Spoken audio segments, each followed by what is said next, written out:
that there will be a time when there is no more Prabhupada disciple in this world. This will come, right? And there is a certain authoritativeness there. When we hear Prabhupada disciples speak, I remember on the morning walk in 1972 in Australia or whatever, what Prabhupada said and what he did. And there is a certain power and authoritativeness there. So, and as all the Prabhupada disciples gradually moving on, that makes it even more important that we deeply understand what it means that Prabhupada is the founder of Chaya. So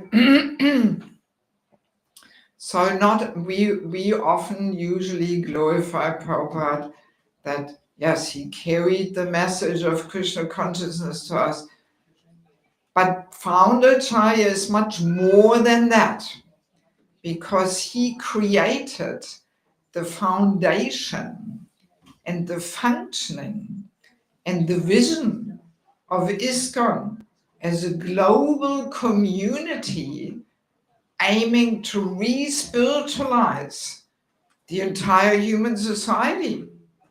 My God, this is a big job, it is. I mean, Prabhupada was thinking in big terms. He did not just start some little bhakti yoga club here or something, but no, he wanted to create a spiritual revolution in the entire world. That's a huge thing. Yes. So, and he created the foundation to this global revolution and the functioning and the vision of ISKCON. So that means that Srila Prabhupada's role has to be ongoingly in our movement. We know Prabhupada said his books are the law books for the next 10,000 years. 10,000 years, that's a long time. We often just mechanically repeat these statements without actually reflecting on them. So it means for the next 10,000 years, people will worship Prabhupada. They will hopefully remember Prabhupada. They will celebrate his Yasa Puja in a gorgeous way. And actually, we even have a GBC resolution that Prabhupada's Yasa Puja should be more opulent than our Guru's Yasa Puja. But not sure if we really follow this, but this is actually what we should be striving for. Yes. So this will continue for the next 10,000 years. That's why it is such amazing blessing that many of Prabhupada's direct servants, they wrote their memories. There's so many wonderful books about Prabhupada's pastimes. So like Chaitanya Charitamrita is discussing Mahaprabhu's pastimes, so all these books hopefully will be read for the next 10,000 years to discuss Prabhupada's pastimes and to recognize his importance and to maintain him as being the founder acharya of Lord Chaitanya Sankirtan movement. So that means basically Prabhupada's presence has to be felt in the life of each and every ISKCON devotee very strongly, Yes. So we have to basically carry really Prabhupada in our hearts. And in this way, he will be present. Right? It is. So this is, Founder Acharya is not just a title, but actually it is a transcendental system to protect and preserve this institution that Prabhupada created. Yes. Many of you may remember there was this situation I can't remember exactly which book it was, but in Prabhupada's times, the devotees had printed a book and they dismissed founder Acharya on the book, right? You heard that, it's described in the Lilamrita, that they just wrote, I see Bhaktivedanta Swami. I think they even dismissed Prabhupada and the founder Acharya. And Prabhupada was so alarmed. My God, he was so disturbed. And we may be thinking he was disturbed because he was not honored as being the founder Acharya. No, that was not the issue. Prabhupada doesn't have any false ego. He doesn't want to be honored and recognized. But he could see the danger that when we forget that Prabhupada is the founder Acharya, then very easily things can be changed, can be watered down.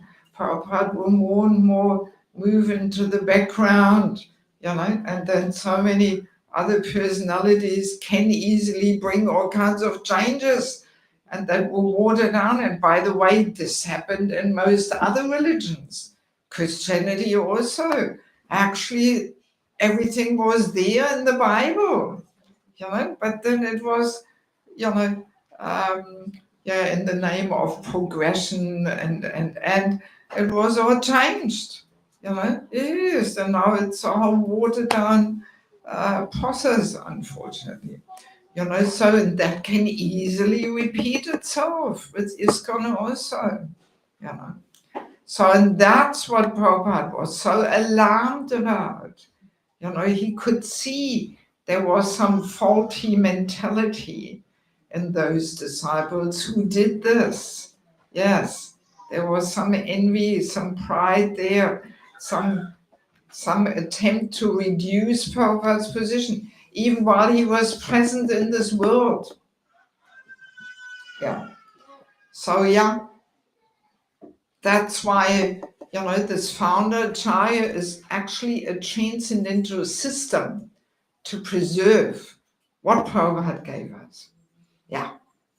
And that's why it is so important to deeply understand what it actually means. Yes. So, founder Acharya, we can also understand that Prabhupada's personal standards and his principles of action and the very spirit, Prabhupada's spirit, they take shape in an organization that he created. That's what it means that he's the founder Acharya. That his very spirit, his personal standards, his principles of action, they take shape as an organization. So now each member, every single person who is sitting here, and even those who are not sitting here, being part of ISKCON is not just some jolly, fun thing where we have nice kirtans and good prasadam or something. No, it actually is a whole big responsibility on our shoulders. We should feel this weight, yes, that we actually have to internalize Prabhupada's spirit, yes, and his standards, his principles of action. And we have to take them into the very core of our own identity. Prabhupada's spirit has to become our spirit. Prabhupada's standards have to become our standards. His principles of action have to become our principles of action. Yeah. And then Prabhupada's spirit will pervade ongoingly, ISKCON. So we all have to be, like a visible embodiment of Prabhupada's mood, yes. So the very essence of our own mood and our own, so it's a big thing, and Prabhupada really, we have so many acharyas who we learn from. right? Rupa Goswami and so they're all very important, but nobody is as important as Prabhupada, actually. Yeah. Even our Diksha gurus, they're meant to connect us with Prabhupada. Yes, very often even there we don't have the deep understanding. And our worship of Guru may end with Guru, you know? Yes. And then if something happens, you know, then, we are completely shaken. By the way, I went a few times through this. You know, I have the third Diksha Guru now. I had two others before in ISKCON, but they had to step down. But this did not shake me, not at all. No, actually, it even increased my faith in the process of devotional service because I realized you can't hide anything from Krishna. Sooner or later, it will come out. We may be very expert in tricking other devotees, but Krishna we can't trick. Time will tell. Sooner or later it comes out. That increased my faith. That yes, Krishna is there and he takes care of things. You know, even though we may be fooled, but Krishna is not fooled. Yeah. And if we are connected to Prabhupada, if we have faith in Prabhupada, nothing can shake us. Nothing. You know, because in ISKCON there's always something going on. Always. Somewhere. Something going on. But better not to even, I have to know everything. No, we don't have to know. What difference does it make if we know or not know? You know, it doesn't make any difference. So, but even if faith in Prabhupada, nothing can shake us. We will never leave ISKCON. We will never give up the process of Krishna consciousness, you know, because we are connected with Prabhupada. So this connection to Prabhupada, so important. Yes. Otherwise, how can we survive all these calamities and challenges, you know, we are going through in life? You know? And also Prabhupada so nicely said that ISKCON is his body, and the soul of this body is Prabhupada. Yes. Sometimes people say, I like Prabhupada, I love Prabhupada, but I don't like ISKCON. Hey, no, that doesn't work. How can you love Prabhupada if you don't? And we believe it's useless. So, God is not present in ISKCON by us carrying his very spirit. So, if Prabhupada leaves, as the soul leaves ISKCON, ISKCON becomes a dead and useless body. Yeah. And sometimes, you know, on my travels all around the world, I sometimes come to places where I can see there is no Prabhupada consciousness here. Yeah. You see it, how Prabhupada is worshipped. Maybe once a week he's dressed, and the Vyasa looks all funny and worn out. And, you know, you can observe these things. You know, that and nobody knows anything. Sometimes I ask in programs, who has read Prabhupada Lilamrita? Well, let's do the same thing here. Who has read Prabhupada Lilamrita? At least the short version. Let's start with the short version. Okay, well, a few, but not everybody. So who has read how many volumes? 5 or something? Who has read the 5-volume version? Yeah, already less, eh? I mean, my God, how can we love Prabhupada if we don't even know, we haven't even read about his life?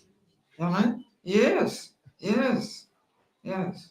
Like Prabhupada makes this kind of joke.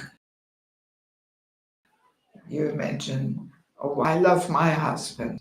So then we ask her, oh, what does he look like? Don't know. What is he doing? Don't know. What does he like to eat? Don't know. You know? Oh, well, are you sure you love him? You know? So same thing about Prabhupada. If we want to learn how to love Prabhupada, we have to at least have some knowledge, you know, about his activities. And actually, I remember when I joined in Australia, the first few years, I didn't even read much Bhagavatam at all. But what I read was all these books about Prabhupada. Oh, there's so many. And I feel, and several years, I just concentrated on that. Nobody told me. I just intuitively did that. And I feel like I met Prabhupada. Often people ask me if I'm a Prabhupada disciple, but no, I'm not. You know, I joined in 85. But I feel I met Prabhupada. I traveled all around the world with him. You know, because I've read Prabhupada in Germany, Prabhupada in South Africa, Prabhupada in Australia. I've read all of these books. Yeah, and when you read these books, you feel like you're there with Prabhupada. You get to know him personally, you know, how he was dealing in all these situations. Prabhupada was never lost for words. He always knew the right answer, you know. I mean, whew, it's amazing. So it's like being with Prabhupada when we read these books. Yeah, so we have to carry this Prabhupada consciousness in our heart, you know, and then Prabhupada is the soul of the body of ISKCON will not leave. Prabhupada will be present. But if we are not Prabhupada conscious, then Prabhupada will fade away. And then ISKCON becomes a dead and useless body. So we cannot allow this to happen. And it's all on your young generation shoulders here. I'm already old, I will be soon dead and gone. But you know, all you are here, the future. You know, and you have to take up this mission of actually becoming Prabhupada conscious. Yeah. Yeah, so what else do I want to share? There's a few more things. Oh yes.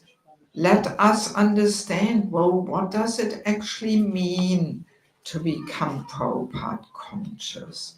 Or let us first reflect, how do we become Prabhupada conscious? Yeah. Yes. So let us first understand to develop any deeper relationship requires an effort, right? It doesn't happen automatically just by time passing.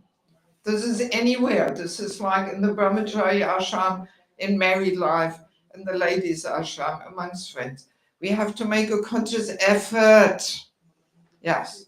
And the first step is that we are mindful of the person's existence in our life. You know, that we become conscious of that person's existence. Even in our relationship with the holy name too. You know, it's not just a mechanical thing of blabbering something down, but no, we have to turn to Krishna consciously, mindfully. So same thing with Prabhupada, you know. And yeah, to become more Prabhupada conscious, of course, there's first his books, you know. That's why he said always, if you want to know me, read my books. And as I'm expressed in my homage, I feel Prabhupada's books need some complementary literature to understand what he's actually saying. You know? Good example is the topic of Vanaprastha ashram. Bhagavatam is full of clear statements. Vanaprastha ashram is a must. And yet, where is it? You know? It's not established. So many senior devotees have read the whole Bhagavatam 3, 4, 5 times. But hey, where's the Vanaprastha ashram? People think it's not relevant. You know, so these realizations came to me that people need a complementary literature to understand how to apply Prabhupada's teachings, the law books. You know. But by trying to understand Prabhupada's books, That sets the foundation. There's so much wisdom in it, so deep, and also very practical. It's amazing how Prabhupada sometimes goes through such endeavor to explain things to us, and yet we are so thick we don't get it. Yeah. So, and then the books about Prabhupada's life, as I mentioned, we have in every ISKCON temple Prabhupada Guru Puja every morning. But even this can just be some mechanical formality, that we just go up, offer our flowers, boom, paying obeisances, done for the day, and the heart is not involved, Yeah. So this mechanical way of practicing Krishna consciousness, that will not bring us to some transformations in the heart. Yes. And of course, also we are meant to, after, if we are initiated or we chant some Guru's Pranam, we are meant to also repeat Prabhupada's Pranam afterwards. Or if we haven't accepted a Guru yet, we should chant Prabhupada's Pranam when we pay obeisances. I'm not sure if everybody's doing these things, or if people know these things at all. That we don't only say the pranam of our Guru, but also Prabhupada's afterwards. So it takes quite a while there on the floor. Yes.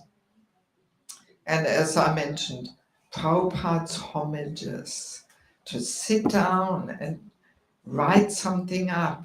Of course, we can also spontaneously say something to Prabhupada, but I find writing more purifying because you can't just waffle around, but you actually have to put something here on paper, and it's more concise, and you meditate, and you correct, and you put it in. So it's more effort, Yes, more effort. Yeah, so all these things are so important, But ultimately, let me share one very sweet and deep thing, what it means to be connected to Prabhupada. I once heard this in a lecture, that there is a nice analogy of the electric wire. So the electric wire has the outside rubber part and then the inside copper part, right? So which one is more important? Which one transmits the electricity? The inside copper part. But the outside rubber part is also important. It insulates it, right? So now, being connected to Prabhupada, we can compare to this rubber. That the outside, the wire, the outside rubber is compared to the initiation. It's also important, but it's more an external formality. Because sometimes we think, oh, now I'm initiated, I'm connected to the parampara. Well, sorry, it's not so easy. How many initiated devotees have left? The process of devotional service. Even how many initiated devotees of Prabhupada, they're not practicing anymore. So just the mere initiation is not the main thing. No, it's more the external part, the formality. It is important, definitely. It's part of the whole journey, but it's not the main thing.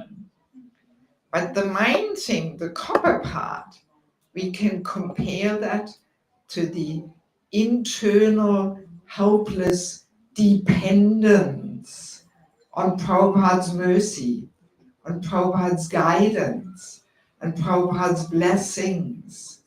If we actually feel dependent on Prabhupada's mercy, whenever we make decisions, that we reflect, what would Prabhupada say? What would be pleasing to Prabhupada?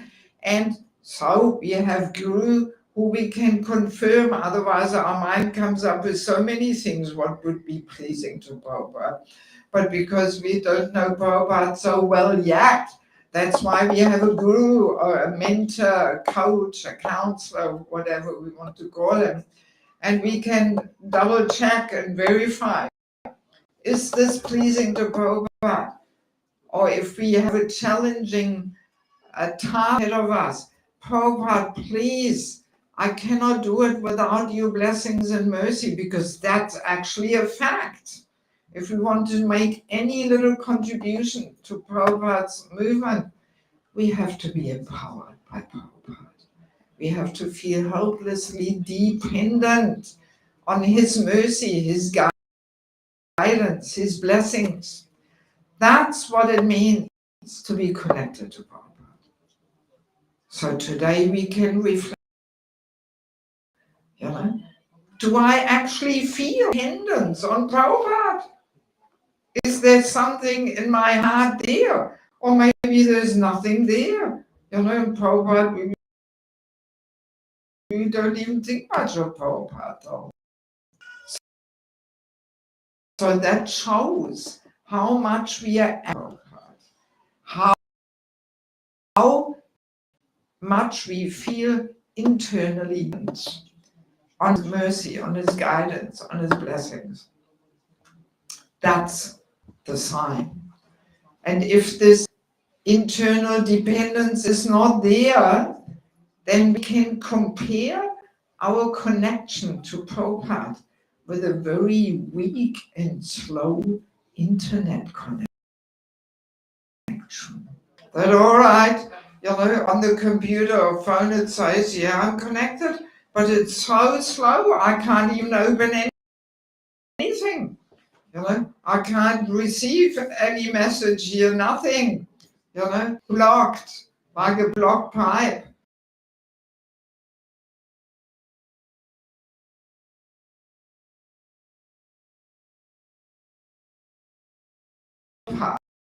Internal dependence is not, like a slow internet connection. For example, I think we can all, we have a situation where frustration is really correct. So, and actually, let me share. How much longer can I go?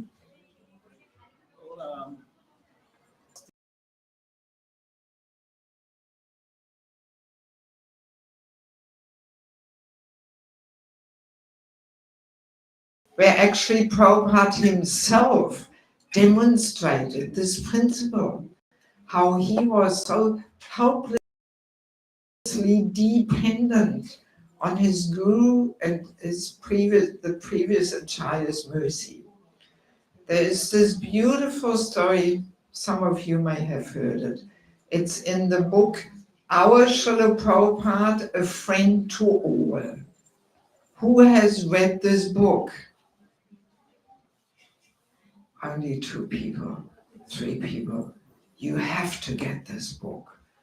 This is a most amazing book about Prabhupada, because it is a compilation of different personalities' memories of Srila Prabhupada before he left India to go to the West. Because how much do we know about Prabhupada's life before he left India? We don't know anything. Only what Prabhupada himself shared. But Sadhu does not share his confidential secrets, secrets of his bhajan. So in this book, this is all, the compilation is made by Mula Prakriti Devi Dasi, Prabhupada herself. She already left the body before the book was published. But she had this amazing idea to go around in Vrindavan, in Delhi, in Mayapur, everywhere, and ask people. She took interviews. She asked them to share their memories of Prabhupada before he left India. And this is so heart-moving when you read this. Wow. You get a whole glimpse into a different part of Prabhupada's life, how he actually prepared to bring this message to the Western world. Yeah. And there is this beautiful description of the Pujari in Advaita Acharya's house. He was serving there for many, many years before Prabhupada left to the West. And he was telling the story, it's in the book, how Prabhupada used to come for so many years, sitting there the whole day at Advaita Acharya's house, chanting japa, praying sleep. Tears would run down morning to evening. He was sitting there. He was coming there even before he accepted sannyas. When he was wearing white, he was coming there. Yeah. Every month or every 2 months, he used to spend a whole day there. So, and then for some time, he didn't come anymore. And then one day again, he came in Sephra. And he was praying the whole day, chanting, tears rolling down his cheeks. And then in the evening, when he was praying obeisances, he was in Dandavats for a long time. And then finally got up and they spoke to him before. But that time, he went up to him and asked him, "Oh, who are you? I have seen you here for so many times. So who are you?" And then Prabhupada introduces himself. He says his name, his guru's name. And he's saying, "Tomorrow I'm going on the ship to America. I'm trying to fulfill my guru's orders. And I feel so helpless. I have no idea how I will fulfill this mission, this impossible mission," Prabhupada says. "And therefore I'm coming here, praying for mercy and guidance, that my Gurudev and the previous acharyas, because here in Advaita Acharya's house, that's where Mahaprabhu was meeting with his confidential associates, planning Lord Chaitanya Sankirtan mission. So that's why I'm coming here and praying to them all for mercy, for blessings, for guidance, because I feel so unqualified and helpless." That's what Prabhupada was saying. And then with tears in his eyes, he was begging this Pujari, "You please give me your mercy, that I can somehow fulfill this impossible mission." And then he walked off. So, and then many years later, first time in history, some Western devotees came to Advaita Acharya's house with bead bags, tilak, sari, dhoti, and this Pujari was completely overwhelmed. Why? How? Where are they all coming from? And then one devotee gave him a Back to Godhead magazine. And then when he opened the Back to Godhead magazine, oh, there was a picture of Prabhupada in there. And then he realized, wow, he made it. He was successful in this impossible mission, bringing this Krishna consciousness all over the world. Wow. And then he went to Mayapur and he told this story. Yes. And it's in the book. Yes. And there's one more amazing story which I have to share. I mean, there's so many beautiful stories. Maybe 2 more. There's this one story in Vrindavan, Radha Damodar temple. Who's been to Radha Damodar? Oh my God, not that many people. You haven't been, Prabhu? You play so nicely, Madanga. You haven't been to Radha Damodar temple? Krishna Bhagavan, but not Radha Damodar? Really? That's one of the most important sacred places of pilgrimage for us ISKCON devotees, because Radha Damodar temple, there's Prabhupada's rooms. Maybe you were there and you didn't know that it's Radha. I mean, how can you be in Vrindavan without going to Radha Damodar temple? There's Prabhupada's rooms where he prepared himself, where he was translating his books, where he was praying, when will I get this chance to go to the West?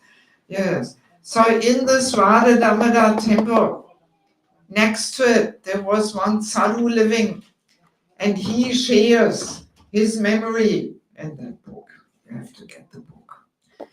Yeah, he shares his memories that in the middle of the night, he used to hear this crying noise.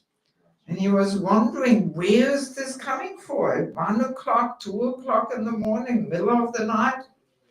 So, and then on a full moon night,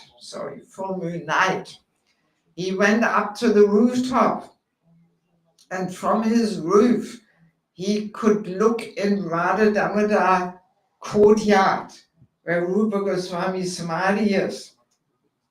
And he could see Prabhupada bending over with a little broom. He was sweeping the ground outside of Rupa Goswami Samadhi, and he was loudly crying out, "Hey Rupa, hey Sanatan, please give me your mercy, give me your guidance, give me your blessings, so that I can fulfill my Guru's orders." Every night he was doing that, every night. That's how Prabhupada prepared himself. Yes, yes. Yes, so often I'm thinking, if we would just have one drop of Prabhupada's mood, of feeling helplessly dependent on Guru's and Prabhupada's mercy, then we could achieve so much more in our preaching. Yes, but our misfortune is that we think, I can do it, false ego. I'm pretty cool, and yes, no problem. So then Krishna thinks, okay, if you can do it, you don't need me, Yes. And how much can we do just running on ambition and false ego? Not very much. So yes, if you would just have one drop of this mood of helpless dependence on Prabhupada, that's when we get that empowerment. Yes, that's how it works. Then we can receive that empowerment going back to Mahaprabhu himself. If we feel helplessly dependent on Prabhupada. Yes, so Prabhupada himself demonstrated that. But we only know this through this book. Yes. Prabhupada would never say, oh, guess what? I was sweeping the ground every day and crying out every night. No, of course not. Prabhupada would never share these things. He didn't share these things with anybody. Yes. So Sadhu keeps his personal, secrets of his bhajan very secretly and privately, and not boasting and this and that. But there is one more really sweet story which I have to share, and then we'll finish. Also in this book. This was when Prabhupada had finished publishing the first 3 volumes of the first canto of Bhagavatam. Yes, he was translating them, living in Radha Damodar temple, then he was traveling to Delhi and getting these books printed. And he was so joyful, full of the feeling of victory. Wow, first canto is printed, 3 red volumes. So now let us understand, in those days, the sadhus in Vrindavan, they were not so favorable of the idea of Prabhupada crossing the ocean and going to America. They didn't even believe it, that he would ever be able to do this. It was actually a crazy idea in those days. In those days, people didn't fly all over the planet. Even in India, there was only Indian Airlines, the only domestic airline, there was not Indigo and Jet Airways and all this. All didn't exist. Even first time when I came to India, they didn't exist. So in those days, people were not flying around the planet. And for an old man without any money, it seemed completely crazy and unrealistic that he would ever get there. So his sadhu friends in Vrindavan, they were not so much in favor. And also they were saying, why should a sannyasi go to America, to the Mleccha country? Nobody should go there, it's contaminating. Of course, now everybody wants to go to the Mleccha countries, that's how Kali Yuga progresses. So in any case, Prabhupada, when you read this book, you will get some idea that Prabhupada had very regularly some meetings with all kinds of sadhus, and they were turning some Krishna Katha, having kirtan, and he was very well liked and known all around Vrindavan. But they were not in favor of Prabhupada going to the West, and they thought it would never even happen. And Prabhupada knew this, he could feel. So Prabhupada went with these 3 volumes of the first canto. He went to one program with his sadhu friends, and he was announcing, today is the day when we managed to print this first volume, the 3 volumes of first canto. So, and then Prabhupada said, you please bless these books, that they will go to the Western world. You please bless them. And the sadhus, yes, sure, we can bless the books. So Prabhupada was passing around the stack of 3 volumes, and everybody put their hand on it, blessing the books, no problem.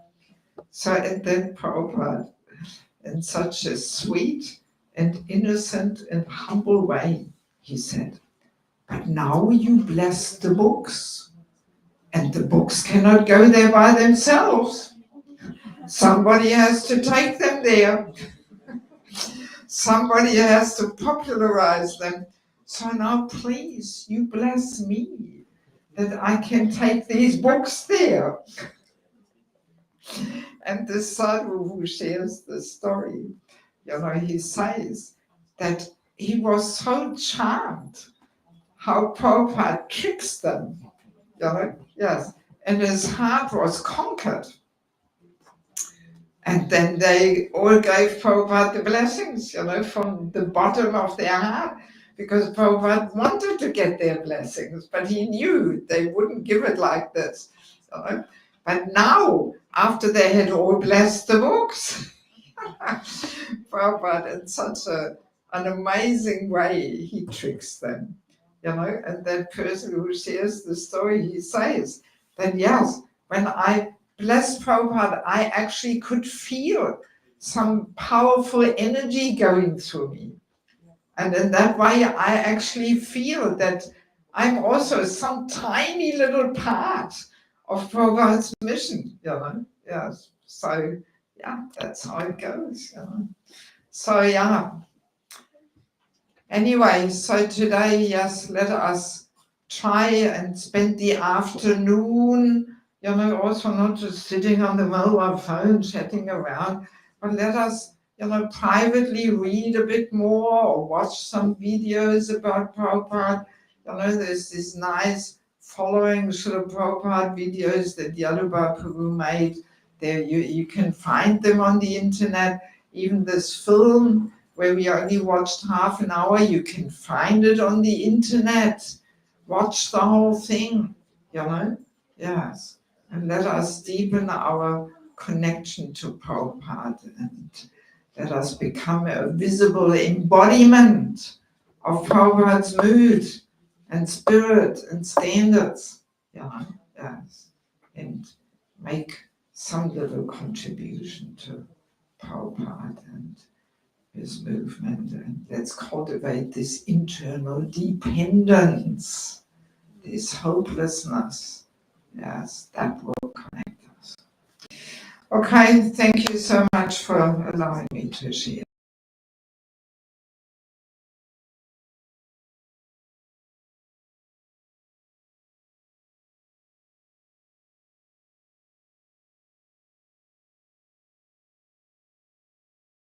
Jai.